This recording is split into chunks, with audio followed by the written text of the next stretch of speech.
Hi, now I'm recording this assuming that I'm speaking to an intelligent person and not a reactive person. So please listen to this with a level of calmness.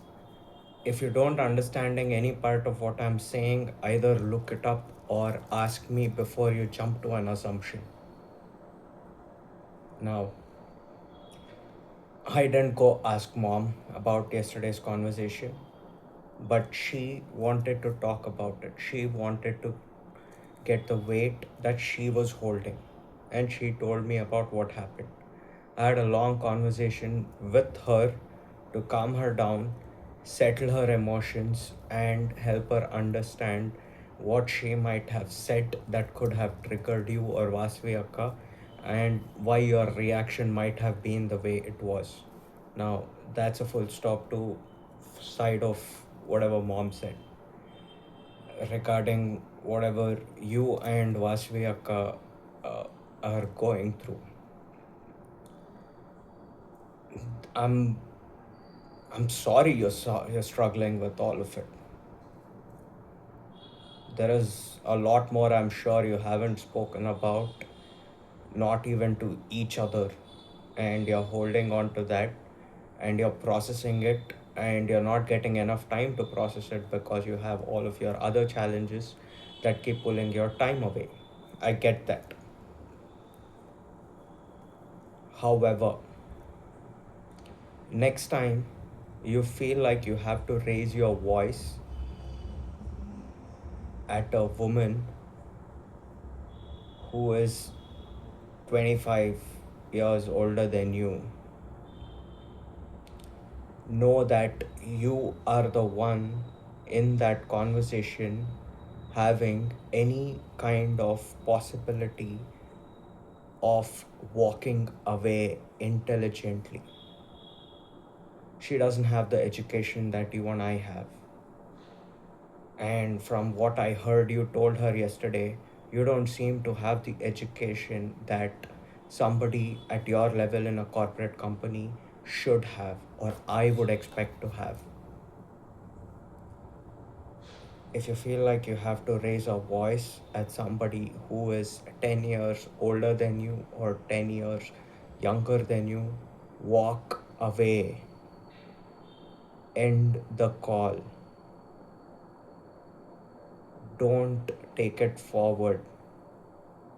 They don't have the emotional control that you do. I guarantee it. We in our 30s and 40s are currently the most equipped people in the world. Emotional intelligence is at an all-time low, and everybody in every kind of way is suffering. That's just a fact. Watch news, watch anything else, and you should get to the same conclusion if you have any kind of intelligence.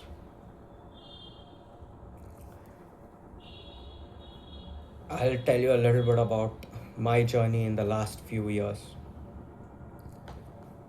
How to deal with depression. The most easiest ways to deal with depression are saying your children's face, speaking to your spouse in the most crudest sense, physical intimacy. I have none of those things. I am 36. I have been cheated and broken up with multiple times when I go sit for a date. The girl likes the way I'm speaking, but the moment she understands that I am handicapped, she says it in my face and walks away. The beating that it the beat emotional beating that I have taken around it over the years is not a little. I understand what working with tiny bits of motivation and huge amounts of depression is. I told you I've been in therapy. When I first went to therapy in 23, my depression on a scale of 20 was around 17, and my anxiety on a scale of 20 was around 18. that is not fun to handle. Along with that, I had my physical limitations, which on good days is equal to I can sit up and work. That's it. On bad days, walking from my bed to my bathroom, which is like 8 steps, is hard. Even now, on an average, I shit my pants twice or thrice a month. I have to watch my digestive system very carefully and then keep going. This is not something I'm watching somebody else going through. That is the entirety of what I live with.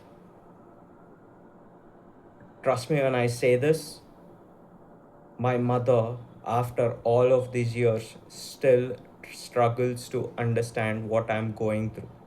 And you expect her to understand what you are going through at a distance. You haven't even sat down and spoken to her clearly in years about what you're dealing with or productively about what she is dealing with. Have you? You probably tried, let the conversation get loud, and then walked away.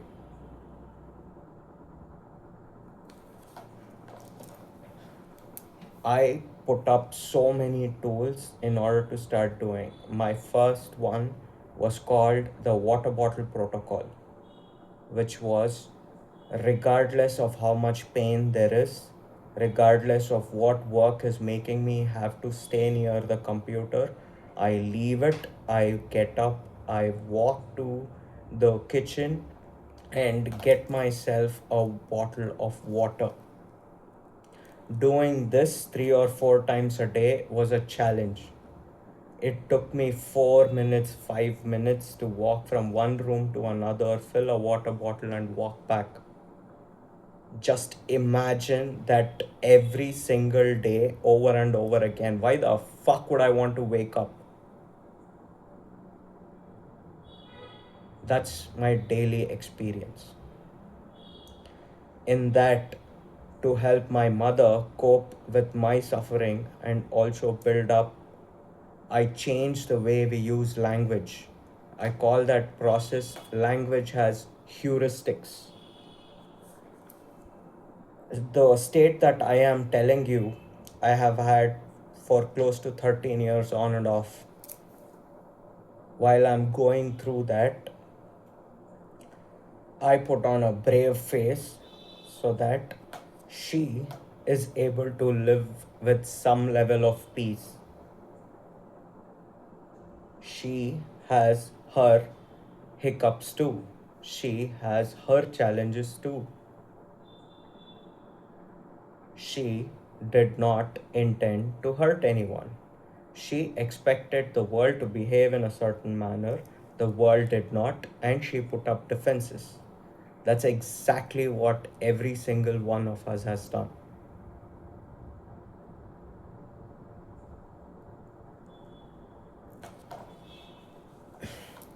In order to keep my motivation safe and active, whatever little bit I can muster to be able to use it for myself, I quit my job in December.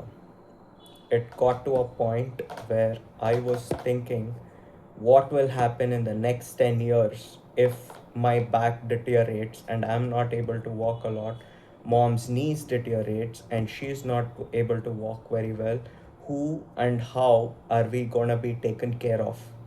I don't have a wife or kids.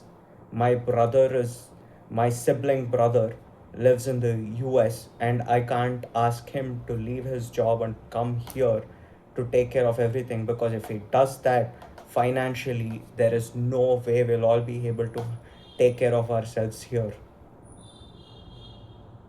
And so I quit my job so I can learn to walk and balance my mental state to be able to take care of myself and my mother when I hit my 40s and 50s. From top to bottom, I will list a few things that I'm dealing with. Left eye, keratoconus, read up about it. My jaw is hurt real bad, and so Even if I have to chew, I have to be conscious of it, otherwise I could dislocate it. I can't take huge bites, which I loved before. I used to eat half a burger in a bite. Now I have to take small bites and be very careful about it. Sinus issues. Neck, there is a plate. This is the extent I can turn. This is like the maximum. This is me pushing it. Beyond this, if I use my hand and push, that's as far as it goes. If I try to push any harder than that, it hurts like hell. My lower back, there is sciatica issues that are growing up. There is a high chance in a few years I might have to uh, get some serious treatment around it and take care of it. Why can't I just go take the treatment now? Because it hasn't reached that level of an issue. It is an issue because of my limping. If my limping was not there, that level of back injury is common to everyone, and I would have handled it just like everybody else is able to handle it. And obviously, my lower body, I I still lack full control. I have to walk with a crutch when I go outside. I walk holding the walls when I'm at home.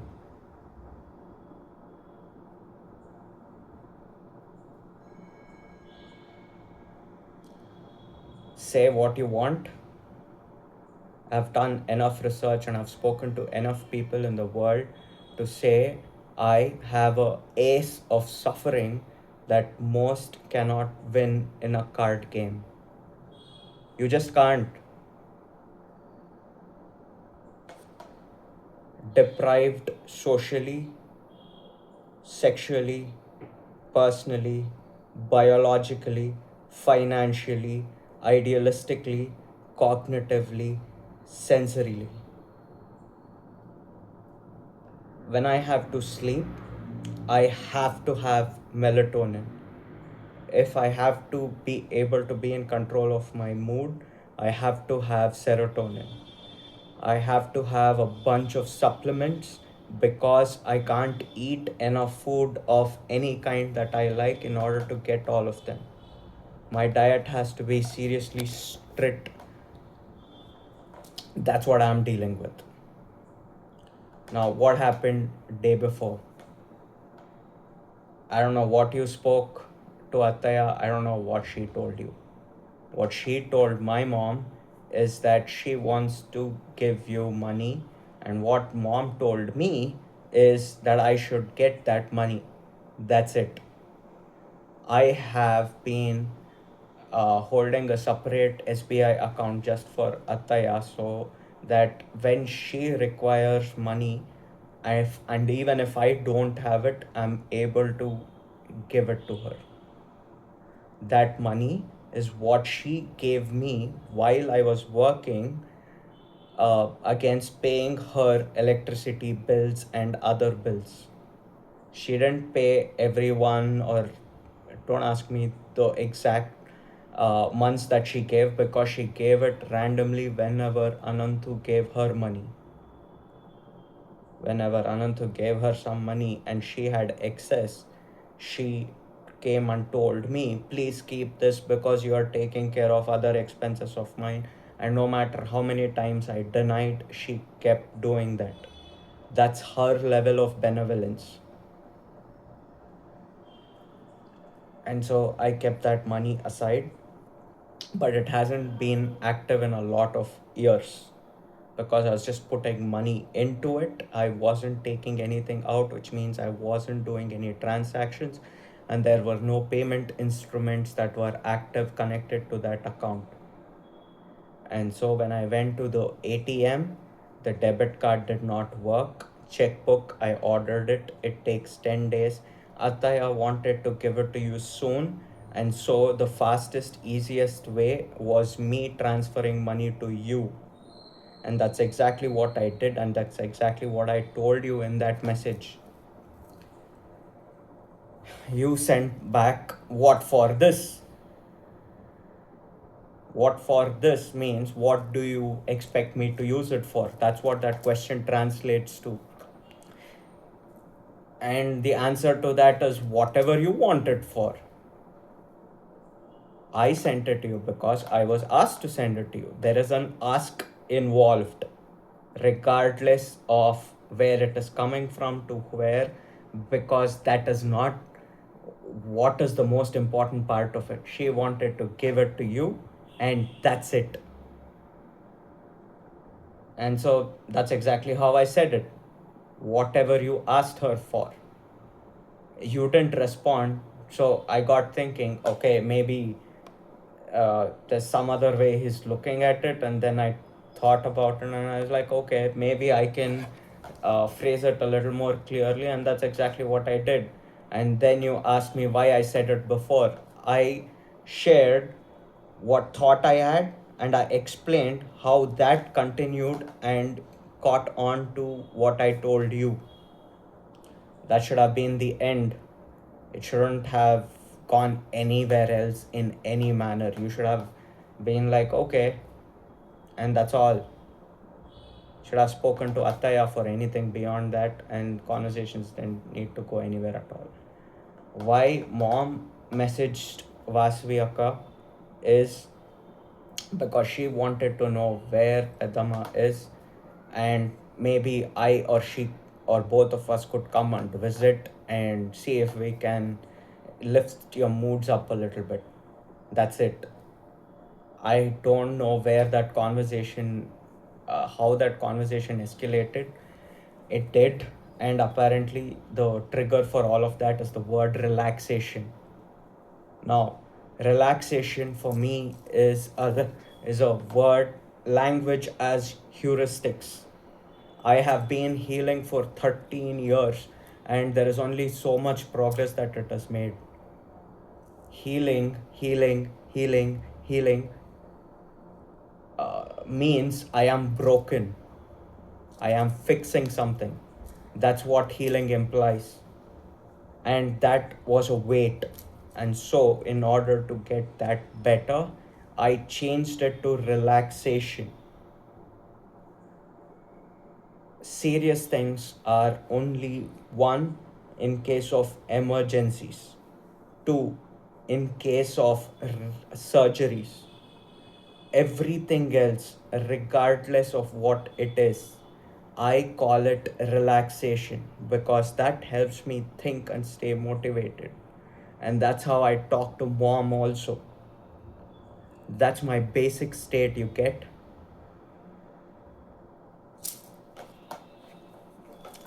So, mom is used to speaking that way with me, and that's how she attempted to speak in that conversation.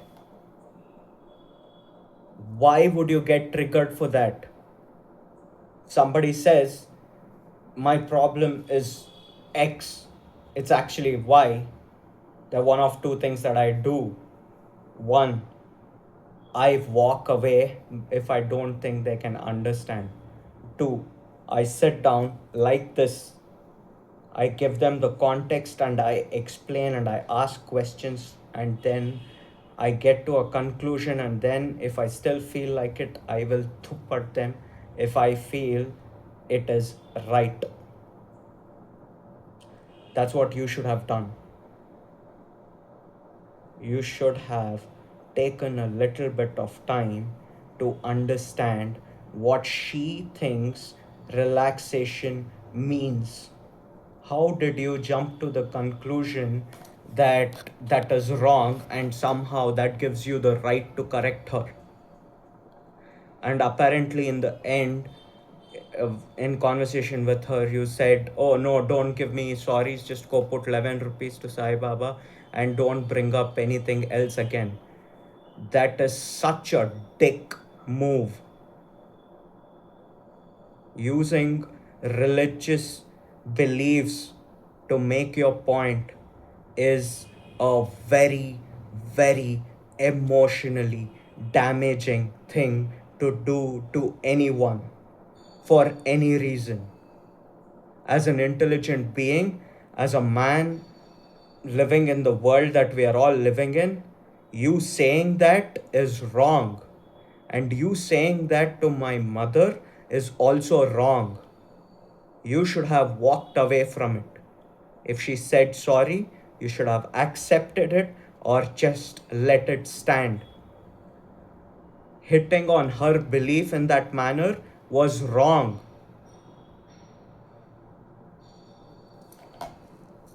Like I told you, I have a lot of really good tools in order to help deal with mental blocks, trauma, past beliefs that limit your present and your future, and I am committed to making that education much more easily available.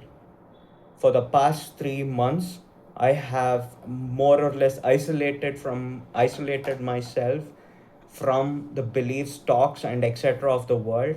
Even to my mother, I speak only a limited amount. Half an hour to a 45 minutes is the maximum I spend with her. I spent a, I spend a lot of time being high because that's the only time I get to think straight without being constrained by the pain that my chronic injuries constantly give me. Use them.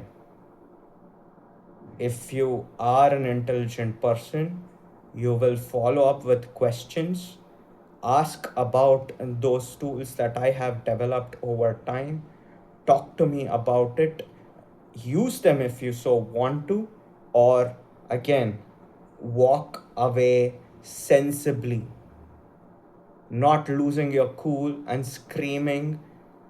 Okay, maybe you'll feel bad about screaming, so speaking beyond your regular tone feels better. With my mother, when we spoke that time, I told you, if she calls, if she says anything, ignore and come to me. What did you do? You screamed back, escalated that, took it somewhere that it never had to go, and then afterwards sent me a one-line message with barely any context. I- I- how do you expect an intelligent response to messages like that? Is that the way you message everybody? If it is, then for God's sakes, get better at communication.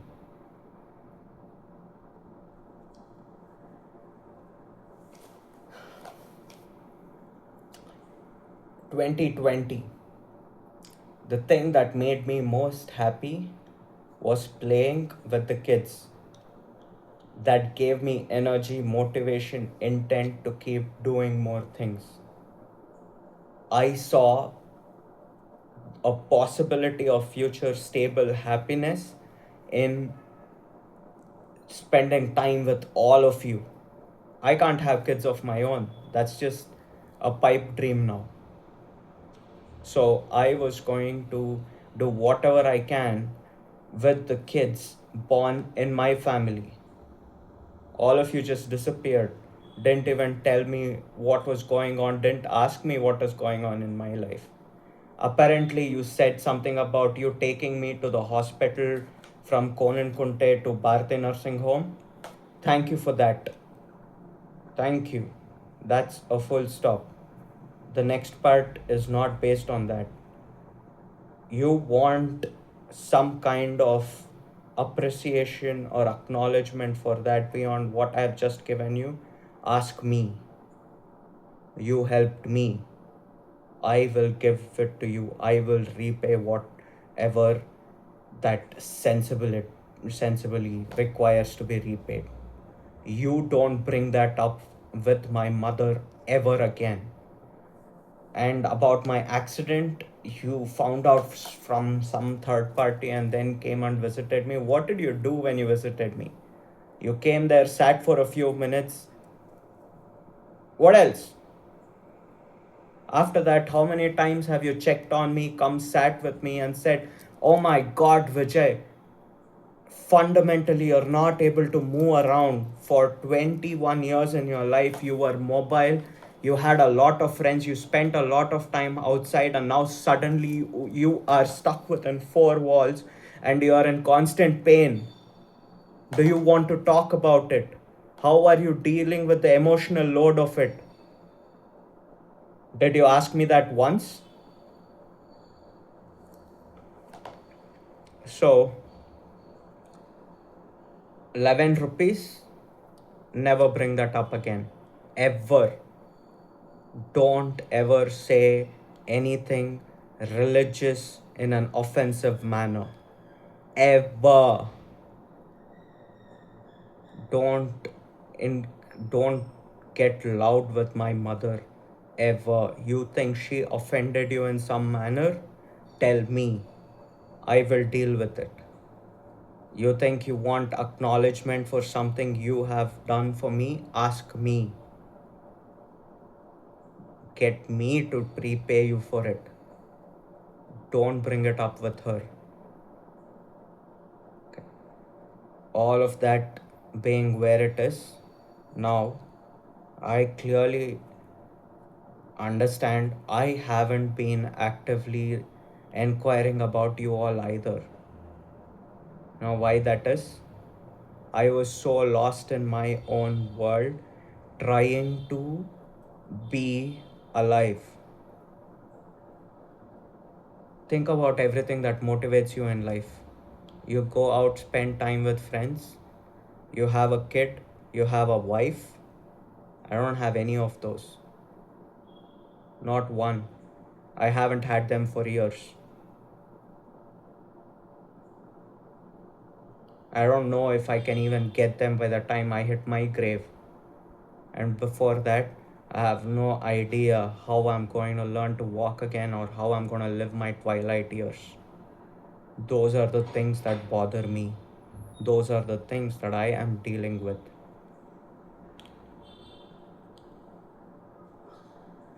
In them, I couldn't inquire after you. It would be inhuman of me to expect somebody in having the exact same limitations as me to come and ask me. You didn't have those. I might have had excess in some other areas like stability, whatever. It was never enough to compensate for the rest. And you didn't have that stability, but you had all of those other things, probably didn't compensate for you either. Had you grown the spine, taken the time to be emotional, take the time for emotional education, learned about it, and then reached out, there's a high chance we could have exchanged our strengths and covered our weaknesses and really made something happen together in the world, regardless of whatever uh, things are there with our parents, whatever. Terrace. I got all of that made with the intention. I told you that I'm gonna live my last few years here. I don't see the possibility of moving to some other house and living comfortably there. This is the best version I have, and so I made it as best as it could be for me. I'm not gonna use that whole terrace all the time for myself. I have I have plans of putting up basketball hoops and small little things that kids can spend time there playing. The idea was if you and Vasviyaka come move here with your kids, He-Man will have good company and I will have all of them as good company with me. So I can see them growing up, which will motivate me to be well, to grow, and do things in the world. None of that was too much to ask, none of that is too much to expect. I told you parts of this when you came, sat here, and spoke with me last year. How many times did you reach out to me after that? You're the elder brother, right? You're the one who is more capable than I, more able than I. Literally. So here's the thing, after all of these years, I have developed an excess of mental strength that I can share. I could have said this whole thing in a much different tone, in a much nastier way, honestly. I chose this. I hope you can choose the same.